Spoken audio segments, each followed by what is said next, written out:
Hello friends and neighbors. I've been doing book reviews on YouTube for almost 3 years now, and there are certain books that people keep requesting for me to do, or keep asking if I'd read. And there's one book in particular that I've gotten a lot of requests, and I have finally read it, and I have my review of it for you today, and that book is Coraline by Neil Gaiman.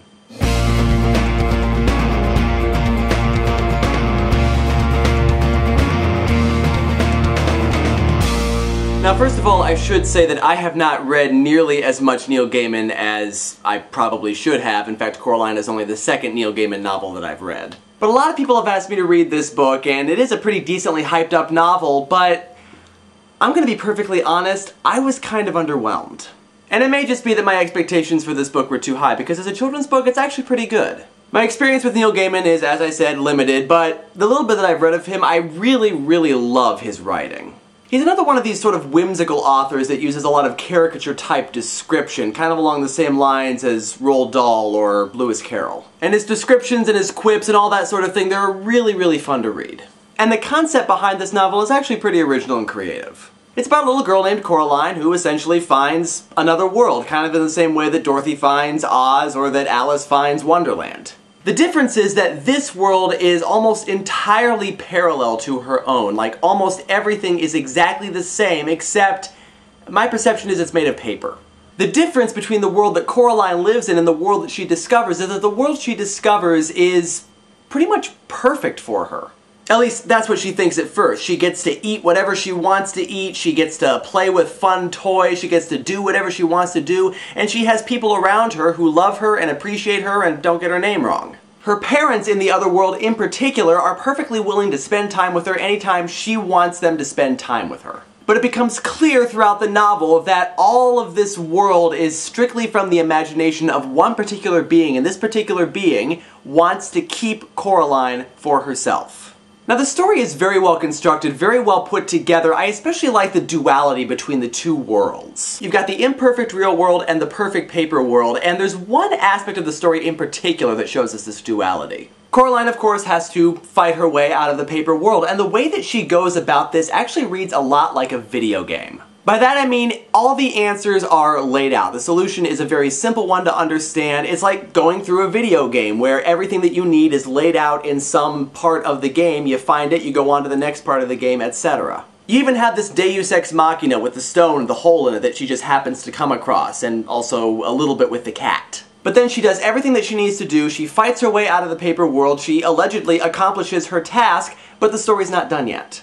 And she even says at one point, it's not fair, it should be over, but it's not over because now she has to fight a similar battle in the real world where the choices are not as clearly laid out as they were in the paper world. So she actually has to think for herself and come up with a solution that is not quite as easy to figure out. And the message of this story is ultimately to tell us that the perfect paper world that children imagine for themselves is a lie. It doesn't exist. But that there is plenty of good to be had in an imperfect world, and honestly, kids don't want a perfect world. This is a really good message for kids. The story is well written and well crafted, but it just didn't do anything for me.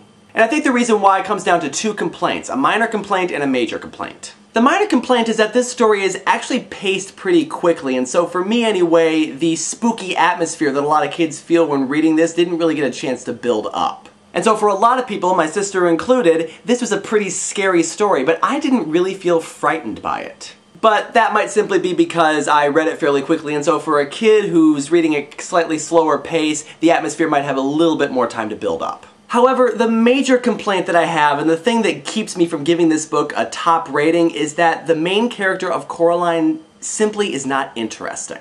She's pretty much just generic little girl. She has no distinguishing characteristics of her own. She doesn't really have any development. The little development that she does have is pretty sporadic. And I just had a really hard time reading through the first few chapters of this book simply because I didn't care what happened to this girl. Now, the generic little girl character has worked in other stories like Dorothy and the Wizard of Oz or Alice in Alice's Adventures in Wonderland. And the nice thing about the generic protagonist is that it allows children to impose their own personality on that character, and so they can easily relate with that character. However, in the case of Alice in Wonderland and the Wizard of Oz, at least then, even if the character wasn't that interesting, the land that they were visiting was. Which is not to say that the paper world in Coraline isn't interesting, but once you get past the fact that it's a parallel world that's perfect and out of this woman's imagination, there's really not much more to say about it. And even though, yeah, we know the generic protagonist can work, we also know that characters that are interesting and have distinguishing and unique characteristics can also work, and they have the added benefit of working for adults as well as children.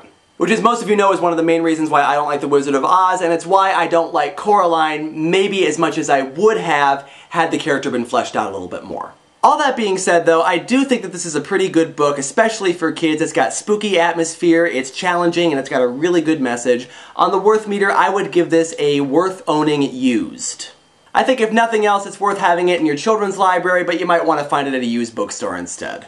And that does it for this book review. Until next time, this is Matt Gaiman reminding you that if they come after you with the buttons, run!